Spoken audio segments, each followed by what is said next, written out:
Hi friends, welcome to Kashan YouTube channel. We meet after a long time. We both had exams, so you're not able to upload videos. So today we are going to say a story on the best author, Charles Dickens. The book is Great Expectations, and the story is Pippin Strange. In this 34 days, we are going to see by chapter by chapter. There are 34 chapters. We will see one chapter on a day. Okay, let's start. My name is Pip. I never saw my father or my mother. I lived with my sister, Miss Gary, wife of Joe Gary, the blacksmith. Ours was the marsh country down by the river, within as the sea river wound 20 miles of the sea. I stood alone in a churchyard before 7 gravestones, under which were buried my mother, father, and 5 younger brothers.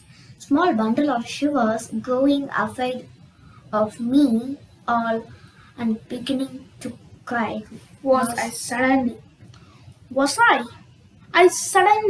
I saw a ragged-looking man with no hat and with broken shoes, and with an old rag tied round his head. He had been soaked in water and smothered in mud, and lamed by stones and cut by flints, and stung by nettles, and torn by briars, who limped and shivered, and growled, and those teeth chattered with his head as he seized me. "Be me the chin," said the Pip. He angrily said to me if I would cry, he would cut my throat. The man, after looking at me for a moment, turned me upside down and emptied my pockets. There was nothing in them but a piece of bread. I was sitting on a high tombstone, grumbling while he ate the bread ravenously. He asked me where I lived and with whom. I pointed to my village and explained that I lived with my sister, Miss Joe Gary, and Joe Gary, a blacksmith. After one more tip upside down, the shackled man demanded that I should meet him at Battery tomorrow morning with a file and some victuals. He warned me that he is not alone, that he had a henchman, a vicious young boy that hiding among the stones. Listening, that boy had a secret and way peculiar to himself of getting a boy and his hurt and at his liver, who would be eager to tear me to pieces if I don't progress victuals and fight. The man was slipping on towards this ladder as if he were the pirate come to life, and come down and going back to hook himself up again. It gave me a terrible turn when I thought so, and as I saw the cattle lifting their heads to gaze after him, I wondered whether they too thought so. I looked all round for the horrible young man and could see no signs of him, but now I was frightened again and ran home without stopping. From now, the chapter 1 is being finished. Okay, let's explain the story.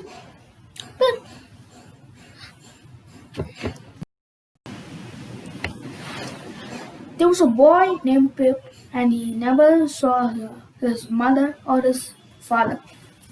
He lived with his sister, Mr. Gregory, wife of Joe Gary, the blacksmith. He lived in a marsh country. His country was a marsh country down by the river within, as the river wound 20 miles of the sea. He stood alone in the churchyard before 7 gravestones, under which were buried my father and mother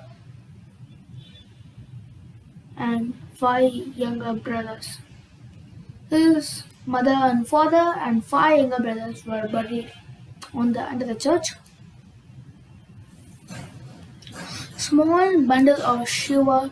Actually, his mother and his father had five brothers. Sorry, they had Pip had six brothers. Sorry, five brothers. He's the sixth brother, and he had a sister called Job Gregory.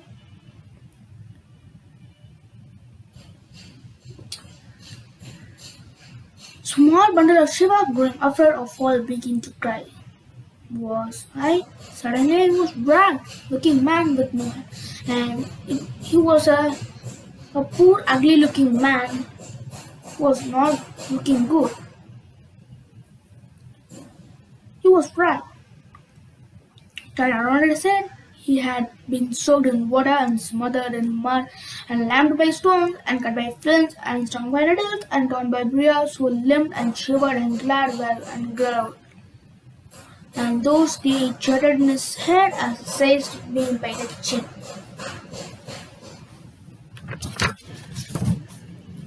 He angrily said to me, if he would cry, he would cut my throat. The man, after looking at me for a moment, turned me upside down. He turned him upside down from his head down and his legs up. And there was nothing, and emptied my pocket. There was nothing in them but a piece of bread. I was sitting on the white tombstone trembling while he ate the bread round of food. He asked me where I lived and with whom. I pointed to my village and explained that I lived with my sisters, Mr. Joe Gregory and Joe Gregory, a blacksmith. After one more trip upside down, he chuckled and demanded that I would meet him at the belfry tomorrow morning with a fight and some victuals. Victuals is nothing but food, some food. He warned me that he is not alone, that he had a henchman, a vicious young boy that is hiding among the stones. Listening, the young boy had a secret very peculiar to himself of getting a boy at his heart and his liver. Would be eager to tear me to pieces if I would procure whistle whales and fight. The man was leaping on towards him led, as if he, the pirate, come to life and come out. And going to back himself, it gave me a terrible turn when I thought saw the cattle lifting Saw the cattle lifting their heads to gaze after him. I wondered where they, they too thought so. I looked all round for the horrible young man and could see no sign of him.